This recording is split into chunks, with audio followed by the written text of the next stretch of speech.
I hate that AI image. But anyway, Alien Romulus has now started to ramp up its marketing campaign. So we've only had one one trailer released, and then there's been some images releasing. Now we've got a full featurette, and this is good, actually. It's good for a few reasons, I think, in my eyes, anyway. So I thought what we would do is just watch it together, because this isn't copyright claimed or anything like that. Just get your thoughts on it, really.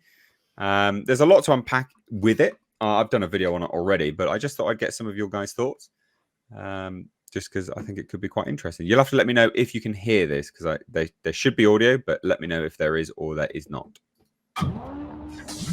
The Alien franchise holds such an iconic space in cinematic history. The whole idea behind this film was to really take it back to basics and make it a pure horror movie again. This story slips right in between Alien and Aliens. Rain and her brother Andy are the hardest story. Are we leaving? Denied.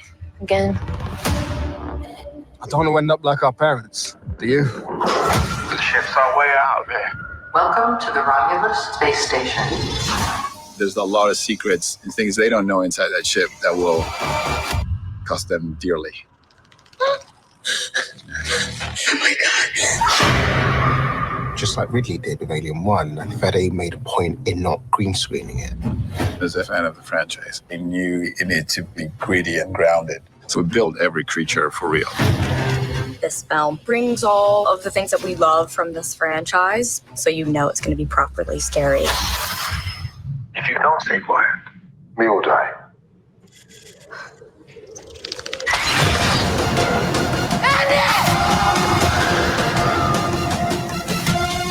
Five, 4, 3, 2, 1. Let's go to you first, History Bro. What do you think? Thoughts? Looked all right. Yeah, looked all right. Yeah, I mean, that's borderline whether I'd actually go to the cinema, which is saying something for me. That's actually higher praise. I'm not sure I will, but it looks good. If and when it comes on TV, I would certainly leave it on. Looks like it might be very member berry heavy. I got no problem with that. Looks like it's almost, they said it was sort of in the timeline slotted in between Alien and Aliens, but it looks like it's something like not a remake or a retelling, but it looks like it's member berry heavy. Let's leave it at that. So yeah, I mean, could be good. You never know with a trailer these days, do you? Sometimes they put in all the best bits in the trailer, and occasionally the trailer doesn't even do the actual film justice. So you never know. But that looked all right. I thought that looked all right to me. Okay. Culture, let's go to you. I've been keen on this film for a long time now. I think the visual effects are going to be a strength, which you can't say about modern films. I mean, you just really can't. I like the appearance of everything. I love the foreshadowing. This is going to be fantastic. I'm stoked. I've been saying it since the beginning, and I want it to be good. This is a film I genuinely want to be good. So for me, I have a high expectation. I just hope it meets it. But Fetty's obviously leaned into it. So fair enough. Tom? I'd like to get excited for it, but as long as Ridley Scott and Disney are involved, I'm going to not hold my breath. It's a fair point. I think it looks amazing. I'm genuinely really, really excited for this. I think a film which is set timeline-wise in between two films, still associated with the main Weyland-Yutani, I think it allows itself member berries by virtue of it being the exact, you're dealing with the same industry, dealing with the same locations, the same technology. It allows itself to have the member berries in a way which makes a lot of sense. But there's a lot of this which I think is really, really just great. So there's some expansions here. So where is it? So here we've got a live colony which we've never seen before.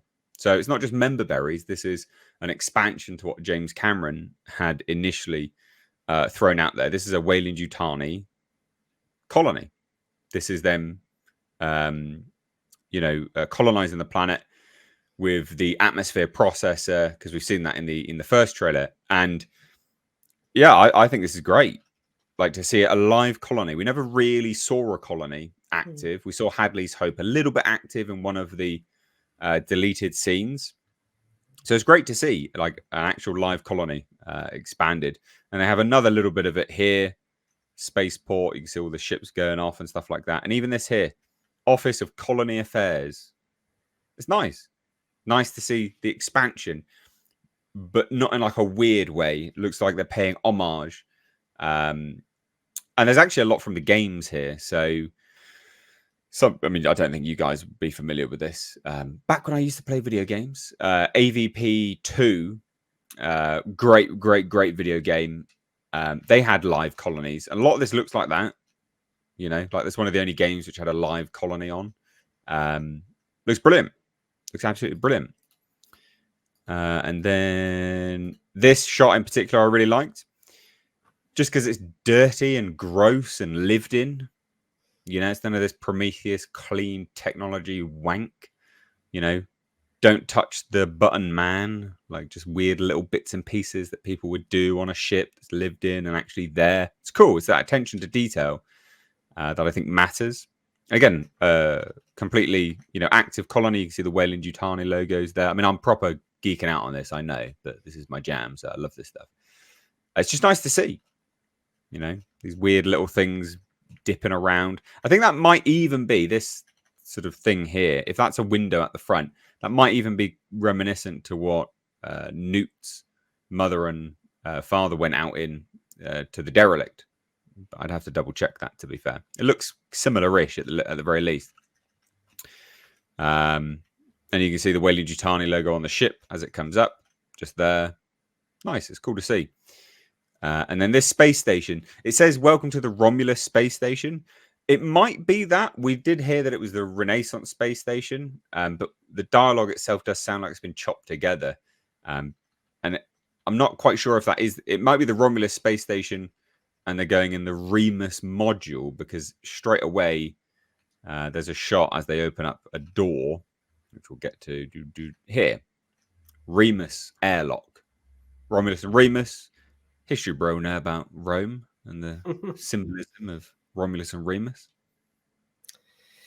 Yeah, you want me to say a word about Romulus and Remus? If you could... the mythical founders of Rome. So just to say that I've actually got a bit of content on lotuseaters.com. Again, that's lotuseaters.com, where I do talk all about the myth of Romulus and Remus.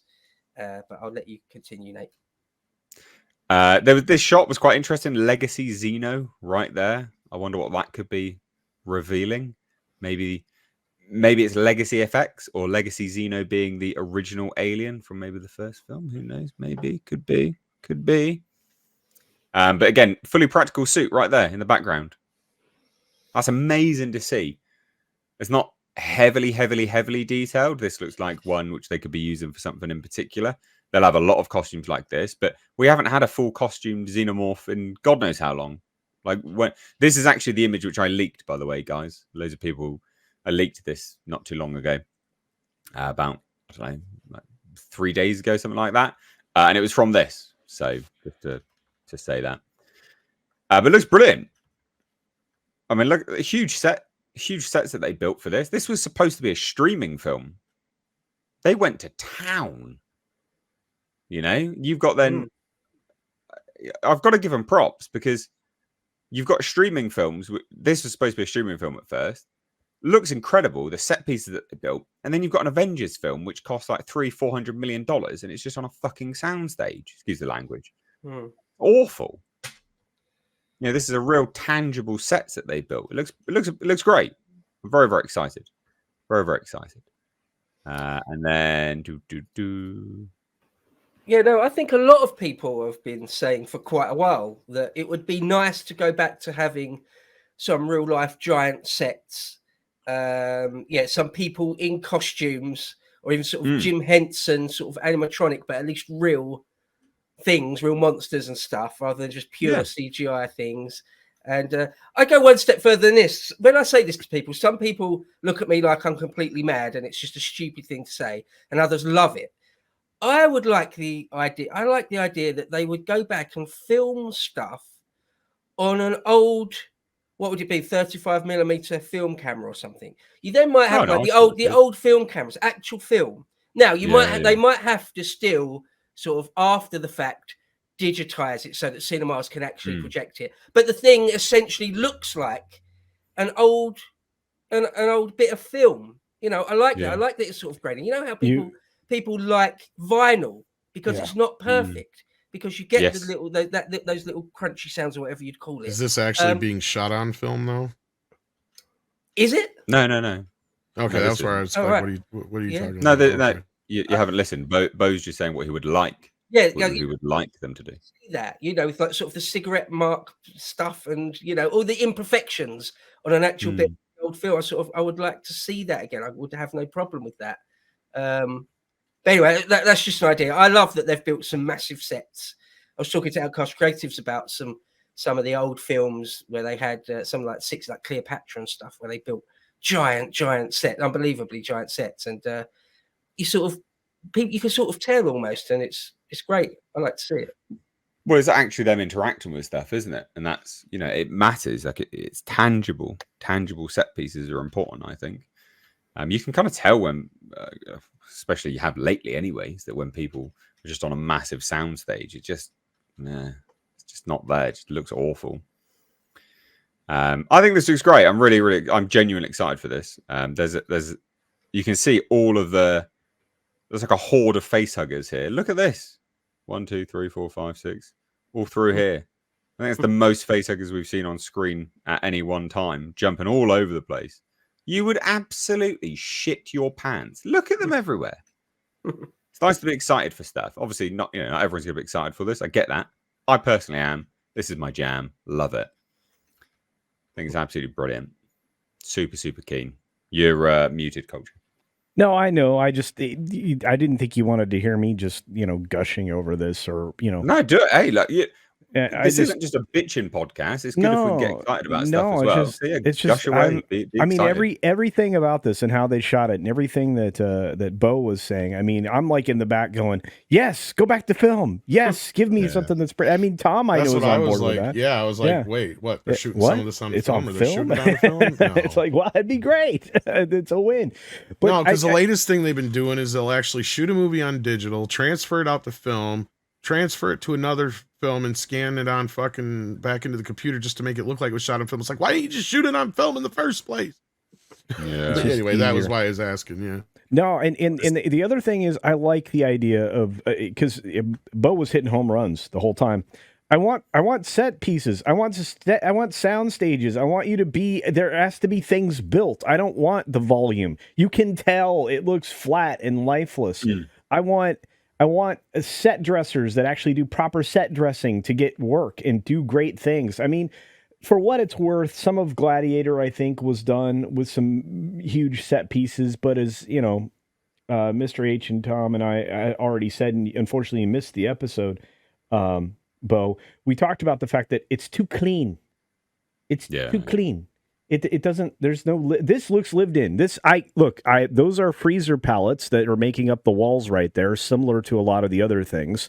I mean, they went out in the world. They got things to build a set with, right? And and I mean, sometimes they replicate this by cutting plywood the same way and just having a CNC machine do it, and then they treat it to make it look like metal and stuff. But if they went out and they went to all the trouble of sourcing these materials, which oftentimes they were getting for free. I mean, you literally, they built something. It's something the actors can, put their hands on and be thrown into. And you saw that scene where they're running the C channel wires where the actors flying backwards towards space. That's flipping phenomenal. I mean, if you're gonna do wire work, that's the right way to do it. Yeah, it's epic. I think. Yeah, I'm very keen for this. I think this is I think this will be pretty decent. I mean, it's releasing in a month now. Releases next month, so yeah, very excited. We'll be there day one. Oh yes, day one, ladies and gents. I'll bring you my review. But that's about it. That's yeah. We'll just thought I'd show you guys this. See if you guys are keen on it or not. What you picked up on, what you liked, disliked. Any further thoughts before we move on?